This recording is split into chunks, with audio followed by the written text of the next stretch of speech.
কেউ যদি 10 বার সূরা ইখলাস বা কুল হুয়াল্লাহ সূরা পাঠ করে, কয়বার?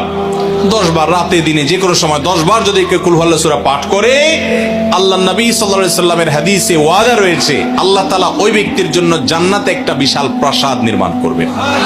দুনিয়ার কোনো প্রাসাদ না ভাই, পামজমারার প্রাসাদ না ভাই, এটা কোনো দুবাই বা পৃথিবীর কোনো গুরুত্বপূর্ণ জায়গার লোভনীয় কোনো আকর্ষণীয় কোনো জায়গার প্রাসাদ না ভাই, জান্নাতের প্রাসাদ।